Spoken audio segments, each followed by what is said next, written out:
The basketball tournament is coming back to the Charleston Coliseum in Charleston, West Virginia, July 24th through 27th. And Best Virginia will be there. Come and cheer on your Mountaineer alumni team as they try to win the $1 million prize. Get your tickets today at thetournament.com/tickets. Hey Mountaineer fans, after a year of being stuck at home, you deserve all the latest WVU gear, gifts, and apparel to show your Mountaineer pride. Our friends at the Book Exchange are offering 25% off with our promo code BX4 Final Four.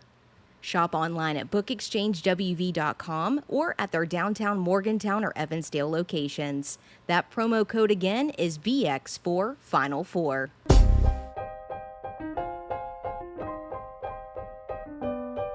Recorded live in Morgantown, West by God, Virginia, and across the world, with your hosts, Kevin Jones, John Flowers, and our lovely co-host, Ashley. This is the Final Fourcast podcast. Welcome to another episode of the Final Fourcast featuring me, one of your co-hosts, Kevin Jones. I got my lovely co-host, Ashley, with me. That's me. We got our very trusty intern, Ethan. What's up? What up, what up? And our super producer, Dave, in the building. I'm back. I'm here. I'm back. Quiet again. Yes, please. Nobody asked for that intro from you. Nah. But so we don't have John because he he told us he had a game, but then he also said he was good to do the episode. So I don't know what's going on with that. So, but we will. Yeah, exactly. So hopefully we'll have him on next time. But we got a lot of things to talk about. A lot of things have been going on. And biggest, the slap heard around the world. There it is, the slap. Will Smith. That's where it's at today. Yeah, that's where it's at. So there's a lot of layers into this that, when I first heard this story, I was kind of shocked, but then I was like, not really with the stuff that's been going on with Will and Jada's relationship in the last couple years. But this was like the ender.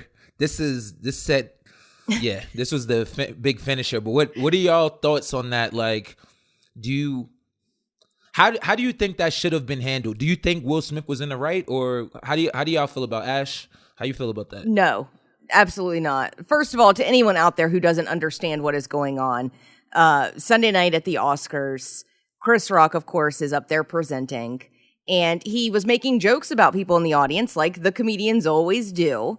And of course, Jada has the shaved head because she's going through, alopecia and things like that. But he had made a G.I. Jane 2 joke, which is just a joke. He goes, "I love you, Jada. Can't wait to see you in G.I. Jane 2. Will Smith starts laughing. Next thing you know, Jada turns to him and was like, And then Will rushes up on stage, slaps Chris Rock, proceeds to leave. And when Chris Rock was like, "Wow, dude," Will Smith says, "Don't talk about my fucking wife," 3 times in a row. And he was dead serious. And it was the most awkward moment I have ever seen in my entire life. And there's been some controversy about it, Is it fake? Is it real? But in my opinion, that was just, you crossed a line, dude. You could have easily said, "Don't talk about my wife," from your seat. You could even got up and said it. I'm cool with that. But did you really have to make the effort to go on stage to slap him across the face? I mean, come on. Yeah. So here's what I think about it. The more information I get, I heard about the 2016 awards where he made jokes about Will and Jada not being there and all that stuff. By the way, I was just thinking about it. It was like Will, he didn't get nominated for the movie Concussion, which I think he should have got nominated for because it was a great movie. And then he decided to give Chris Rock a concussion. But that's a whole different. That's a whole different story. I just want to let you know that Ethan's in control. Ethan's in control of the buttons tonight, so I didn't get you the laugh track. So there we go. That was some of my best material right there. So definitely.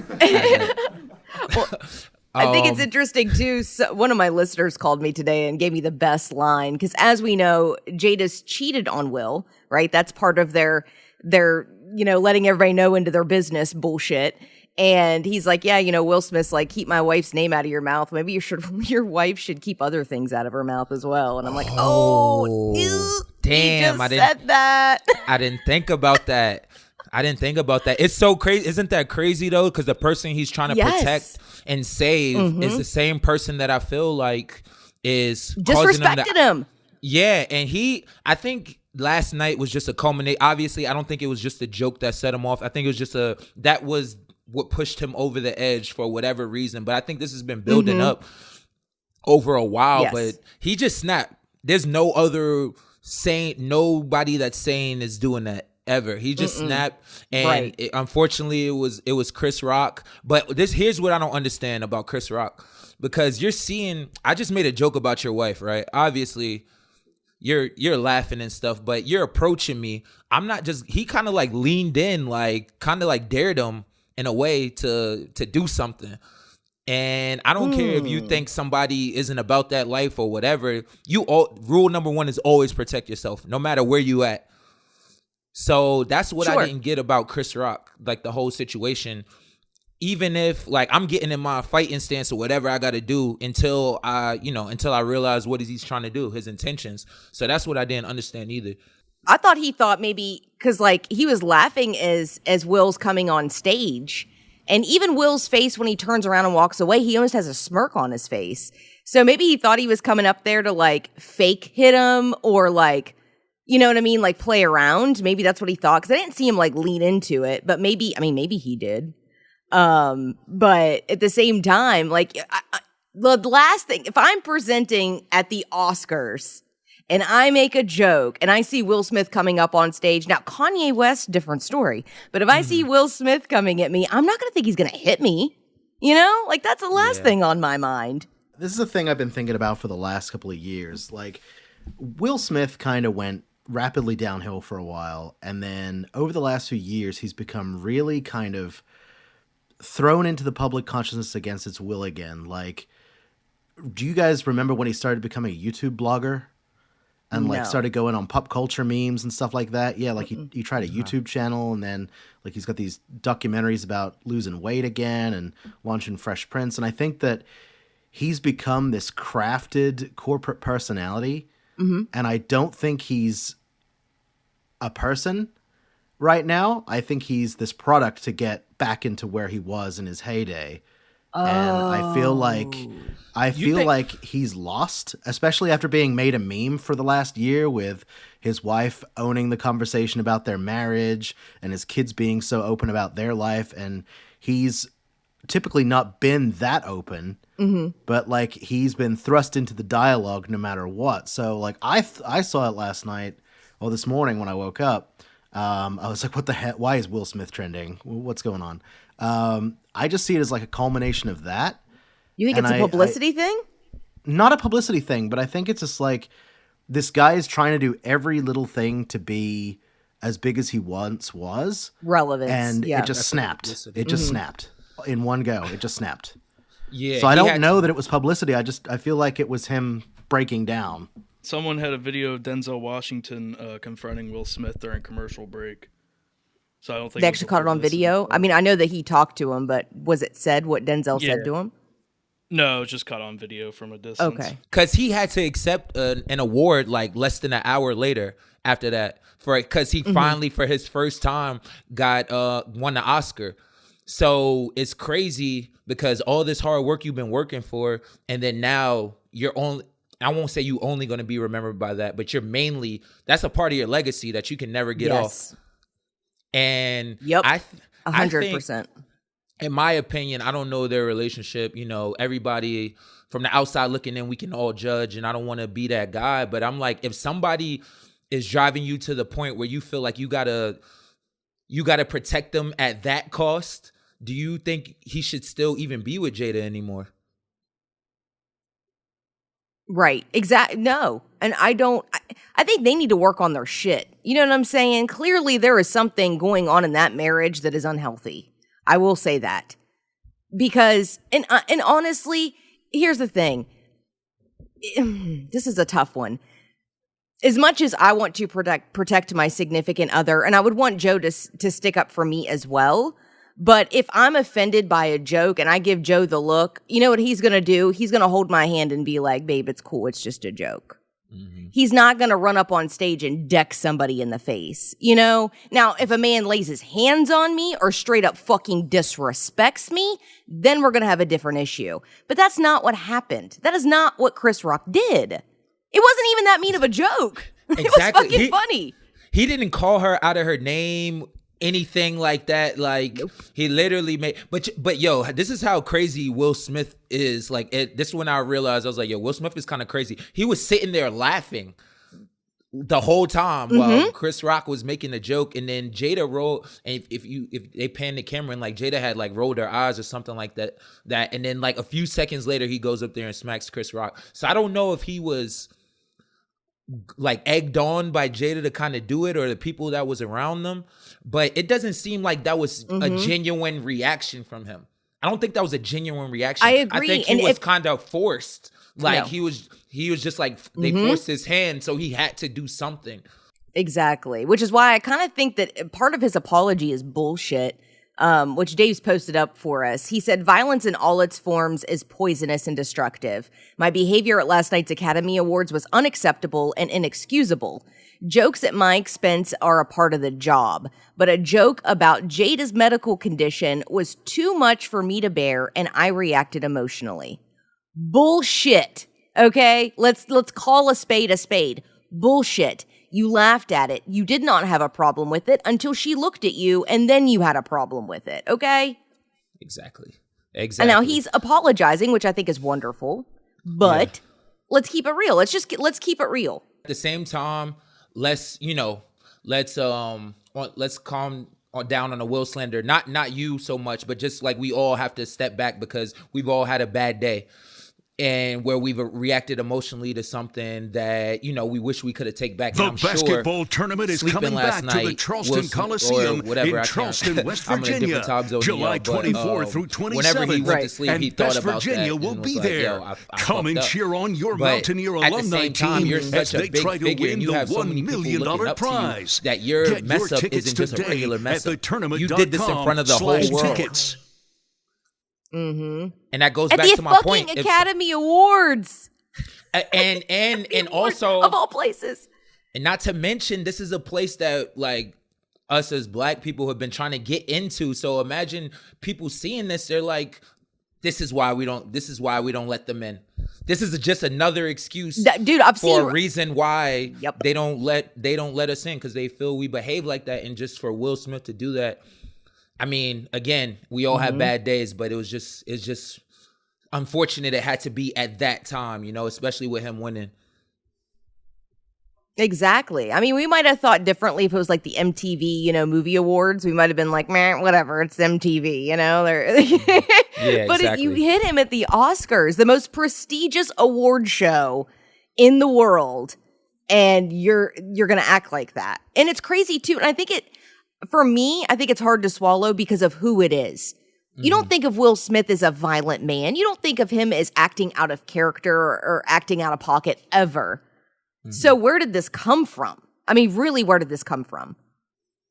That goes back to my original point. If you're with somebody that you feel you have to, again, it's great to protect your wife's honor, and I get all of that, but there is a place for everything, and that just wasn't the time. Even if you go outside, like after the award show is over, if you really wanted to do that, you can wait until after the show is over. It won't be, well, I mean, I won't say it won't be seen, but I feel like it would be more acceptable afterwards, not during a live telecast of the show. You know what I mean? It's just so many different things he could have did.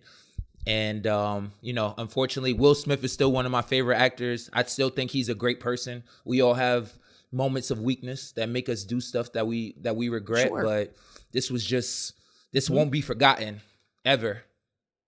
No, it won't. And sadly, I'm afraid that's going to be a black mark on his record as well as the Oscars. I don't think it's going to bode well for anyone in the long run.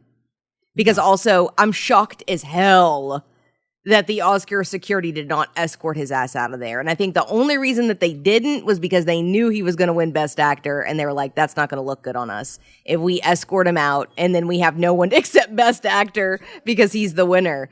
But because, dude, there's no in what planet can someone be assaulted and then not be escorted out? You know?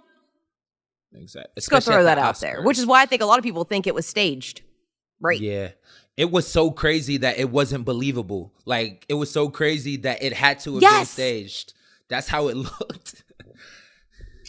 The awkwardness of Chris Rock after, though, that's a stunned reaction of just like, okay. Like, that's what made it real to me. It wasn't the theatrics. It's the, okay, like, I know I could make this one way and make it worse, or I could just get on with the job because I'm not being paid to host this whole show. Mm-hmm. Just get on with it. Best documentary, woohoo! But like, just get on with the show, make it happen. And that stumbling block he had, I was like, all right, because I was like, oh, ha ha ha ha, funny, slap, dramatic moments could be all over social. And then I saw that part at the end, and the uncensored broadcast from like different countries that are on Twitter. That was like, oh, okay, this sounded real. Yeah, it definitely did. When you see the actually, funny enough, KJ, the first one that I saw was from Japan because they showed it straight through. They didn't censor shit, and I was like, I mean, it was wild. That's what I heard. Wild. Yeah, I was like, wow, it would be Japan because they don't have no idea what the fuck is going on. It was like, wait a minute. Oh, whoops, we missed that one. Sorry, had no clue. It's so crazy. I mean, it was just crazy. Shout out to Chris Rock though for his professionalism, like during that whole moment. 100%. Because man, I'm trying to think if I would be able to be that calm, even if he did have a little, stunned look, and he was I feel like he was a little finicky after that, like as far as presenting the award. But man, for him to have that kind of composure and then make a joke on the spot about it and people are still laughing, that just shows the comedic genius of Chris Rock. And he didn't press charges. He had a chance to press charges. He took the high road. So I think Will Smith just made Chris Rock even more famous, if that was even possible. Definitely put Chris Rock back on the map because Chris Rock has not been kind of relevant for a while. So definitely helped him out a little bit. But the sad truth is, though, KJ made a really good point earlier. And it's shitty to say, but whenever I was looking through YouTube videos earlier, the racists are out, man. And they're so using that as an excuse, like, oh, they, fought so hard to get into the, awards and, they never get invited to the Oscars and never get nominated. And look what happens when they do. And it's like, dude, that is the most racist fucking shit I have ever heard in my life. But sadly, now, though, they're going to use it. It's freaking fuel for the fire, and it's horrible. And it disheartens me so bad. But again, it's not up to black people to act in a way that makes racists think black people are okay. That's right. A racial prejudice that they have themselves to deal with. And that's the thing is like anything, and that goes back to point is like anything we do is put under a microscope, and it's like okay, I don't even want to use that like scenario, but it's just anything we do is put on. We have to work 10 times harder for the same exact thing, and it's just it sucks, man. And again. Yeah, sadly, when a step gets taken back, it gets taken 5 steps back because of that same reason, It's shitty. It's fucking shitty. And I'm sure Will Smith feels like a total dick now because he's like, fuck. This is what's going to happen because I think he understands it. And, dude. And then to win Best Actor after you slap somebody. Less than an hour later, but you don't even... But even the way, if you're not gonna make a full apology to everybody you just disrespected, just don't say anything about it at all. Like, cause I think he said something about, I hope the Oscars bring me back or whatever like that. And I get you trying to make light of it, but if you're not gonna make a sincere apology, just don't say anything about it at all. Accept the award and just leave. Like Will Smith needs to just lay low right now. He has a lot of stuff going on. Yes. Obviously has a lot of demons that he's fighting. He just needs to fall back and then get his mind right and then come back on the scene. Because you know how it is. Something else is going to happen. It's going to, people are going to not forget, but it's not going to be as hot of a topic as it is now. He just needs to chill. Right. Definitely. Send out your PR team and just call it a day. Like, you guys handle it. I'm stepping back. Yeah. Facts. Because sadly, it could get worse, and I'm afraid of the repercussions on his side. Not getting chosen for movie roles or whatever because of your behavior. Because a lot of people don't want to associate themselves with that type of behavior. So we'll see.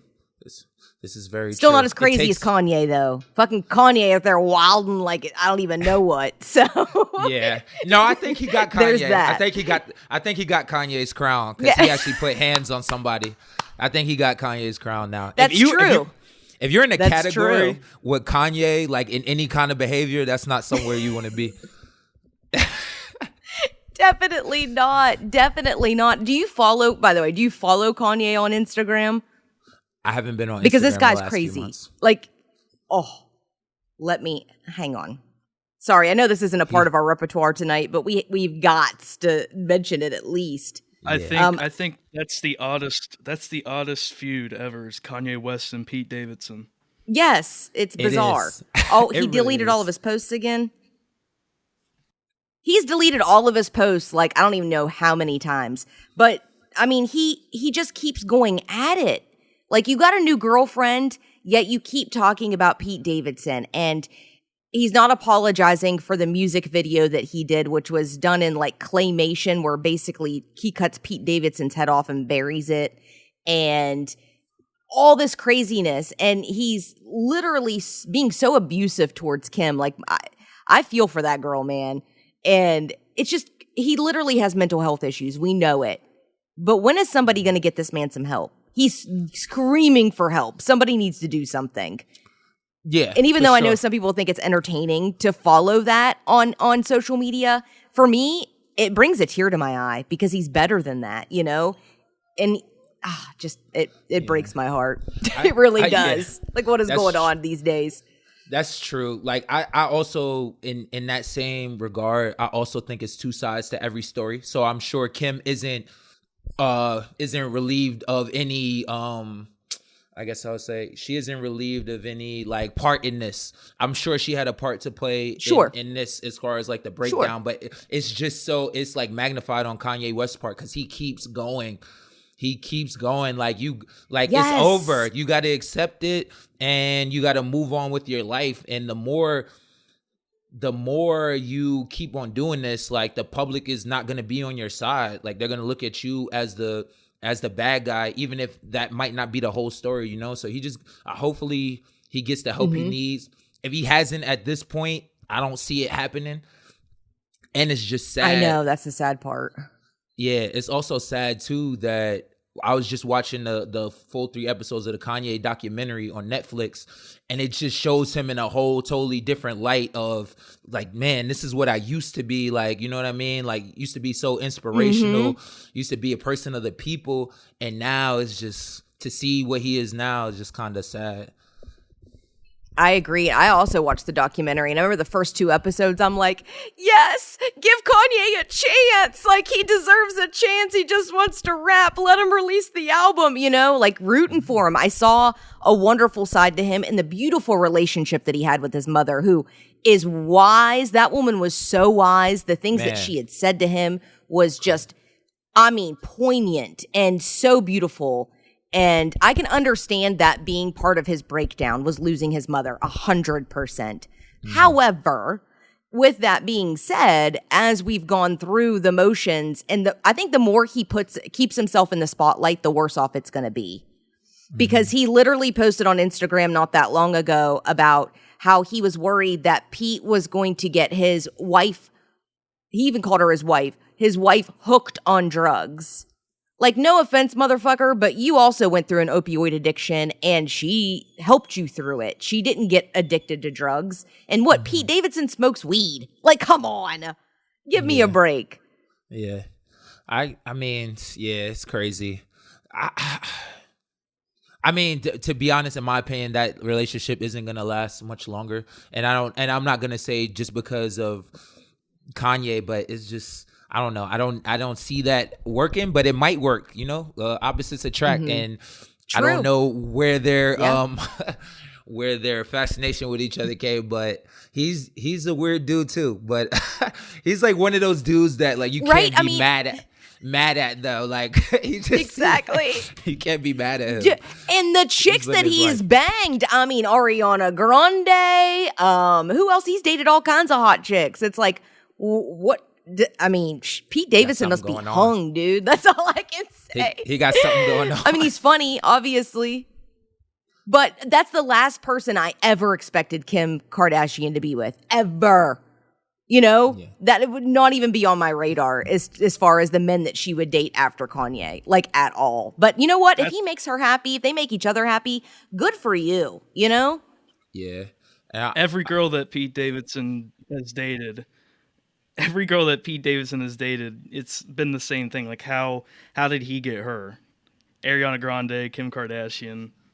Mm-hmm. He's just a funny guy. He got the secrets, man. I think his thing is he strikes me as a person, he don't give a fuck. Like, even if he's in the public eye, even if he's just himself, and I respect that. That's just from like outside view looking in, that he's just himself. Like, whether you think he's goofy, whether you think he never changes.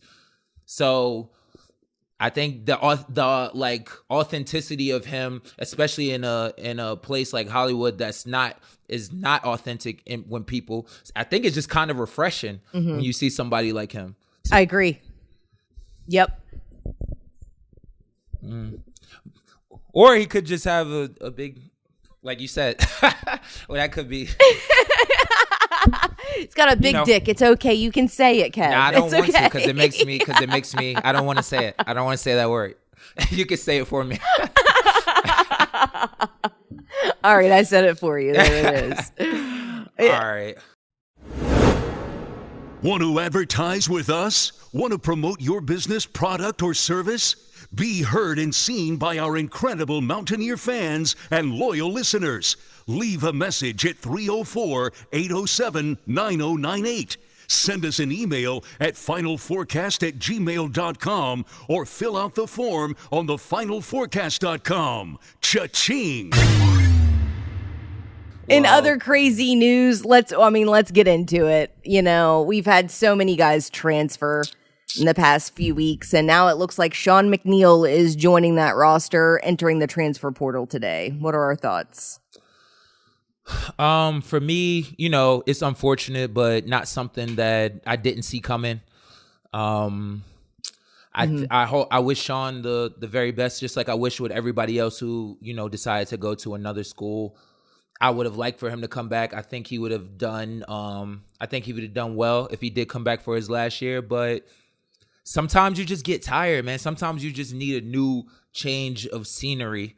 And I think that was just the case with Sean. It kind of seemed like he wasn't really into it there at the end. Like the last few games that we played, he kind of just, I don't know, maybe I'm wrong, but he just seemed like he wasn't there. He wasn't present in the moment. Yeah, and that can happen, especially if you're not playing well and you got the fans on you, you got the coaches on you, you got all this pressure on you. So you can kind of just zone out, you know what I mean? Just kind of be numb to everything. And like you said, I don't think he was there in the moment. And I don't want to say he didn't quit, but it just seemed like he was just over. He was just waiting for the season to be done. So, hopefully he can go somewhere else and get a new sense of excitement and ball out, because Sean's a baller. Sean can shoot. We all know that. But also, I think we have a lot of guards coming back, especially young, promising guards. I like Kobe. I like Keedy. I like Seth. So I think we'll be okay. Obviously, we need another knockdown shooter. I don't know who we're recruiting as far as that's concerned, but we'll see. Well, rumor has it that the coaching staff is doing a good job at getting into the transfer portal to see who's out there. Rumor has it they've already been talking to some players that are pretty big as far as what it could do for our team. There's no doubt in my mind that Coach Huggins is smart enough to be able to put a team together. My concern as a fan, as a very loyal Mountaineer, and I love Huggins to death, is can we keep it together? Because I'm starting to worry all these guys that enter the transfer portal. Why? What is happening? What is going on behind the scenes? That's my concern. Sean entering the transfer portal was surprising a little bit. I'm not shocked that he left. I thought he would try at least try the G League out, enter his name into the draft, get feedback. I didn't expect him to just enter the portal and not consider the NBA. He still can, but I'm kind of shocked that he didn't immediately say, I'm going to try to go professional. So do you think he's NBA material? Yeah, that's what I was going to ask. G League material. Okay. But I mean, so right. do you think with his decision, Ethan, that it was because he does have like a really good school and he thinks that either he's not ready right now or maybe he needs one more year to prove himself? Because I mean, he had a decent year. I don't think it was the year that he wanted as far as like statistical wise. Yeah, I mean, he entered the draft last year, got advice from NBA scouts, and he came back, and to be fair, he really didn't improve much from last season. He was still great, but he didn't improve much from last season. So I don't understand why he would come back for another year unless he goes to like a blue blood caliber school to get a bunch of attention. Yeah, but do you think a blue blood caliber school would take him? Because no offense, love Sean to death. The dude can shoot the fucking lights out. But on the other side of the ball, that's where he struggles. It will be interesting to see what teams are after him because he's only going to have 1 year. Right. And the other thing, he's as old as a fifth-year senior now because he took a leap year a gap year at Bellarmine. Mm-hmm. So he's as old as a fifth-year senior now. So he has 2 degrees, unless he's going for a 3rd degree at another school or just focusing on basketball. That's why I'm surprised he entered the transfer portal. Mm-hmm. Yeah. And this is why I always advise guys to not just do something based off of emotion. Like really sit down and think about all your options and be realistic with yourself and have people around that's going to be realistic with you. And I think a lot of the times these guys don't have that from the outside looking in and the decisions that they make. It doesn't strike me as they have those people in their corner that's going to be like, listen, you think that you're this, which is great. You always supposed to have high, regard for yourself. But at the same time, you also have to be realistic about the situation you're in. So I just hope that they're doing that because a lot of these decisions sound emotional. And as we just seen, emotional decisions can have a very long-term effect. Right, exactly. And you, dude, you're risking something here by making these moves. And like you said, I think that I'm hoping, praying that these kids are actually thinking these decisions through thoroughly for what is best for them, not in the heat of the moment emotional stuff. Yeah, exactly. And then so I think JB and Jalen Bridges and Isaiah Cottrell, they said they left because they were out of position. But this is the thing is like, what does that mean? It's what does that like mean? they don't feel so Jalen was playing the 4 instead of I think he felt he's a natural 3.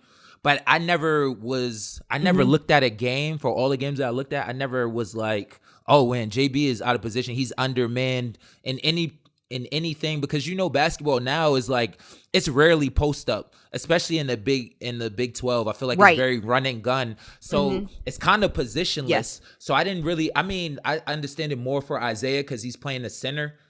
So I feel like there's a big difference between a center and a 4, but I don't think there's a really big difference between a 3 and a 4, especially nowadays. Yeah. In today's basketball, no. You just get you could have 4 guards run your 1 through 4 and then have a big guy at the 5. Shit, look at Villanova. Everybody Villanova does it out. every year, and they go to the Final Four like every other year. Yeah. And that's their system. Right? At the end of the day, it's about producing. It doesn't matter what position. I mean, it does matter. But the position you're put, Like, you have to produce. And on the other end, you think, okay, Exactly. so a forward may have the decided advantage on you on the offensive end, but it's the same thing for you when you go on the offensive end. Now you got to expose that. And it's about producing at the end of the day. 100%. Now, I'm sure Jaylen's going to go somewhere. There's no doubt in my mind. Oh, yeah, for The sure. kid's super duper talented. Yeah. There's no doubt there. And wish them. Dude, Jaylen's a hometown boy, Fairmont boy. He will always have my support no matter what. Like I said, I just think it's interesting, all the moves that have been made, and I'm hoping one day we'll find out the truth. You know what I mean? We know there's some shit they're not telling us for sure. And I want to know. Inquiring minds want to know. They're going to have a red table. They're going to do a red table on us. They're going to have like a whole documentary. Everybody who transferred is going to have a whole documentary on them. Yeah. But it's sad though, because Jaylen and Isaiah are both super talented and they're great kids. Just being around them, Yes. I know how great they are as kids. So I definitely didn't want either one of them to leave. But at the same time, I can't put myself in their shoes. And the more I thought about it, it's like, I don't know what they're feeling. Only they know. So obviously it was a big enough feeling that they thought they had to change, they had to change school. So, good luck to them. And I hope they get what they're looking for, but also just be cautious about making emotional decisions, because I feel like a lot of these decisions were emotional. I think for everyone, the grass is always greener on the other side, right? Everyone thinks that way, but sadly, it rarely turns out that way. A lot of times when you think the grass is greener and you make that leap and you go, fuck, I had it really good and I didn't realize it. I mean, hate to throw that out there, but that's always a possibility. And that's why I want these guys to really, think about it, talk it out, like really work through it, because making a decision like that, spur of the moment, is just, it cannot be good. And there's 900 people, 900 names are in the transfer portal as of right now. 900. That's crazy. That's what I'm saying. So it's not just a West Virginia. It's not just a Coach Huggins problem. This stuff is happening all around. So, people are like, what is Coach Huggins doing? Coach Huggins needs to change his coaching style. It's not just him that people are leaving from. Nope. It's other schools as well. So I'm like, you got to take that into consideration. And I think we're dealing with something that might get out of control soon, like in the next couple of years, that people are just leaving left and right. And it's sad because people are leaving out of situations that may not be good at that time, but can grow to be great situations. And like I said last episode, right. people Think just about it. Like aren't let's say you're right. Like say you're a young guy on the team, okay, and you haven't really shown your worth yet, but you know what your worth is. You know what you can do. But that's like someone saying, "Well, you're not playing me anyway, so I'm fucking out of here." You know what I mean? It's kind of this instant gratification culture. I want what I want and I want it now. And I should be this and I should be that. But it's not your job to do that. It is the coach's job to figure out what you are, where you should be, how you fit into everything, and that's what you do for a living, If you play in the NBA, do you think you're going to go into the NBA and tell them, fuck you, I'm not doing that?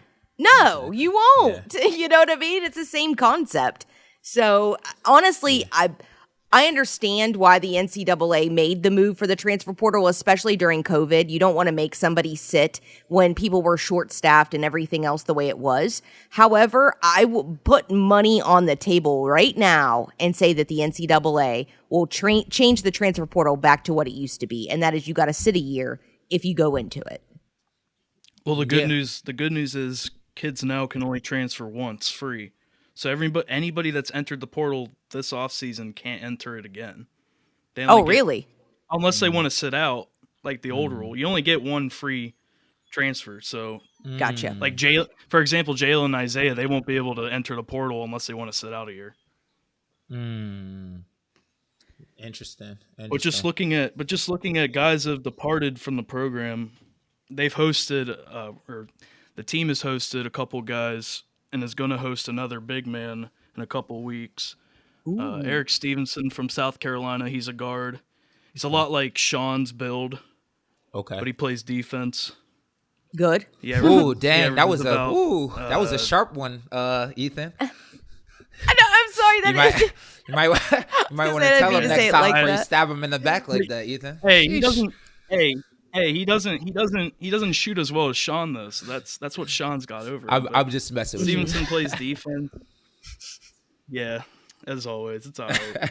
But they hosted Eric Stevenson from South Carolina over the weekend, and then they're going to host Jimmy Bell Jr. He's a JUCO player, 6'10", 280 pounds. They're hosting him in a couple weeks, so they've got guys lining up visiting the school. So That's what we need. We need a true big. You know what I mean? That true big that's not just tall but has the size to really be able to guard, under the basket and also just man people go one-on-one, We haven't had a player like that since Sheboy and Culver left, honestly. So And we to definitely be need a hon- big. Now that I think about it, any really good, I can't think of a time, maybe at Cincinnati, but at least at West Virginia, any good Coach Huggins team has really been led by a forward.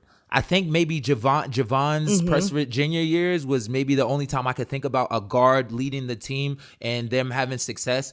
But I feel like any other good Huggins team has been led by like forwards. Yeah. I don't know if that's I wouldn't true, disagree but with just that. always what I think forwards and about. big men. Yeah. You got Derek Culver, you got Devin Williams. Even at Cincinnati days. You had Derek Culver, Devin Williams, me. You had Deshaun, who's a small forward, but would be considered more of a big than a guard. You know what I mean? So, Right. yeah, that's kind of interesting to think about. Even at Cincinnati with Kenyon Martin and Danny Fortson too. Yeah, Both big men. But he also had guys Well, I like think that's what Steve Logan and Nick Van Exel too. I think that Huggins is just comfortable having a big because that's what he wants the taller guys to do. He wants them to be in the paint. He wants them in there, Don't be trying to shoot some threes. You know what I mean? We ain't having that shit. I want you inside. And I think that's the way his offense works. And obviously we do it successfully when we have somebody like that. So that sounds promising in my opinion. Yeah. But to be fair, I think with the years going by, you got to evolve in some way. And defense is great. Yeah. You know what I mean? Defense, hard nose, having those kind of players, those are great things. But we see that these things don't always win, especially now with the way the game is being played and the skill level that these players are having now. You have to try to match that in some way. So the old school thinking of, we're just going to get a bunch of, rough, rugged guys. We may have one shooter if we need it, but this is how we're going to win. I don't think that works today. And I could be wrong. No. I could be a prisoner of the moment, with everything going on, but I don't think that style works right now. Yeah, no, I'm with you on that 100%. We'll have to see. Who should they target in the portal? Just, is it every position at this point, or do you prioritize? Because you already have three guards like Keedy, Seth, and Kobe. So do you go after forwards and bigs? You prioritize. You definitely need a shooter to take like a knockdown shooter, like a Sean McNeil. Definitely we need a big, like Ash said, like somebody who's just gonna bang down inside, who can hold their own in the paint on both ends. I don't think we've had a guy on both ends that can really do that. You know what I mean? Like that can go down, play defense, and then also get in the post and make a good move. So I think that's the two main assets. I feel like they have everything else right now that they can build around. There it is. I agree. Yeah. I definitely agree with both of those thoughts. So we'll just have to see how it pans out. I mean, there's no doubt in our minds, like Coach Huggs will pull it out, right? He always does. He knows what he's doing. He's a great coach. But I think there's just too many other determining factors about the transfer portal and how easy it is for kids to just say, fuck it, I'm out. And Yeah. also, there's a reason that they're leaving, and I'd like to know. I still want to know what the damn reason is. It's driving me crazy. Yeah, this is true. This is true. I don't know, man. Everybody has their own thing, and I think they see a lot of guys see the success that Oscar had when he's left, and I addressed this last episode. It's like for every Oscar that goes somewhere and kills, there's like 5 other kids that went somewhere else and probably should have stayed in where they were. So just keep that in mind as well. Exactly. 100%. Yeah, Oscar was that was an anomaly right there. Yeah. What if Sean goes to Kentucky and teams up with Oscar next year? Is Oscar staying? He hasn't decided yet. I mean, it's crazy I don't because see him he staying can for another year. it's crazy because we talked about it. I don't think people I haven't heard many discussions about him being a very high draft pick. It's weird, with the numbers he's put up and the way he's played. No kidding. I haven't heard much talk about him being. Yeah, Kev, we talked about it a couple weeks ago. He's like late second round at best. Yeah. Really? So it's crazy. So there's something. It's because of his age. How old is Oscar? Hang on. He's age. Really, how he's old? Probably 2021, but he's really 22. How old is Oscar? Not what not what people been telling us. He's actually 22. He was born in 1999, so he's 22. But he'll be 23 this coming November. I didn't know he was probably that old. also has to deal with that you can't spread out the floor. Again, going back What to did my you say, point. Ethan? I said it also has to. Also has to deal with he's not an NBA big man. He can't stretch out the floor and make plays at the top of the key. That's what a lot of the bigs do now in professional. True. He has, from what I can see though, he has worked on his jump shot. Maybe with another year at Kentucky, he might be able to stretch it out to 3. But I mean, he has been hitting a consistent mid range. But like you said, Ethan, the game is different. The game is different now. The traditional big man, unless you're Joel Embiid, Jokic, there's no more traditional big man back to the basket guy anymore. So that's not respected or coveted as it was before. Oscar would have fit in very well with the NBA 10 years ago. Oh, for sure. 20 years ago, 30 years ago. He would have always fit in with the NBA, but the last 5 years has just slowly transitioned into bigs run the plays, and they also spread out the floor and hit threes. So exactly, every big shoots a 3. There's not one. I don't think there's one starting big man that can't shoot. Right. That I can think of. Maybe we'll see Sean McNeil go to Kentucky and team up with his former teammate. How crazy that? I don't know. I don't see Kentucky. I just like that that storyline. Isn't he? Well, Sean's from Kentucky. So that'd be that's what I was gonna crazy. say. That'd be. Yeah, he's from northern Kentucky. That's not as far fetched as I would like to make it sound. Though, I don't know, man. You know who's also from Kentucky? Who? Spencer Mackey. Oh my God! You and this Mackey shit. I can't. What? You're obsessed. Where'd that You're come obsessed from? with my Mackey. guy Spencer Mackey. Smacky, that's my guy. Because his mom's a newscaster in Kentucky, and that reminded me. Shout out to Spencer Mackey. Who knows? Dave will just throw in Mackey whenever he can. That's what happened.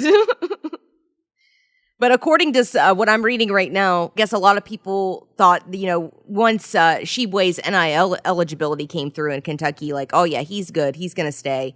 But now they're saying he could possibly go as a late first round pick. So now they're not so sure. But I agree with you guys. I'm not sure if his NBA stock's really that high, to be honest. I'd have to look at some actual reports. Yeah, he definitely would get G League consideration for sure. And things can change with workouts. There's guys that haven't been projected high, and then they go to these workouts and they kill and they become top 10 picks. It happened to Joe Alexander. So true. It can happen. It can happen, but as of right now, his NBA stock isn't very high. And then especially, I think if he came back, he would be the runaway favorite for National Player of the Year if he did come back. So It's a lot similar to Deuce last year. Oscar right now is projected I'm seeing mid to late. Majority of it's second round. He's not getting projected in the first rounds. It's a lot like Deuce last year, where he has a chance to come back, or he can go and play in the NBA as a second round pick. Yeah. That's true. They're saying NBADraft.net is giving him 91 overall. Okay. So there's that. Yeah. I really wanted Sean to try to get on the TBT team, but now that he's in the transfer portal, I don't know. No, that can't happen. Yeah. I might still reach out. I don't know. We might be accepting some non-WVU graduated players. Here you go, non-traditional candidates. Yeah, exactly. We'll see. Jamel was the floodgate. Jamel opened the floodgate. He did, and he played well too. So it's like even more reason to maybe like, okay, maybe one or two. We'll see. Right. Yeah. Speaking of TBT, I don't know how long we're going to spend on it, but make sure you get your tickets July 24th through 27th at the Charleston Civic Center or Coliseum. I always get that messed up, but the website is thetournament.com/tickets. You can get your tickets now. We want to make sure we pack the house, and don't be afraid to go to Charleston now and get your selfie taken with Kevin's massive 20-foot tall blow up of him on the windows, so you can get a selfie with Kevin. And get your tickets at the same time. Yeah, man. I'm excited. Goodness. I'm excited about it. Should be good. I only got a few more days. I'm having high hopes for this team, Kev. You better put it together. I got you. I only got a few more days till I'm back on social media. So I got y'all. I can't again. I only got a few days left. All I can do is reach out. I don't know what everybody's schedule is, so don't kill me. I can't make anybody play, but I'm definitely going to reach out to the players that I think will be a great combination to make this team really good.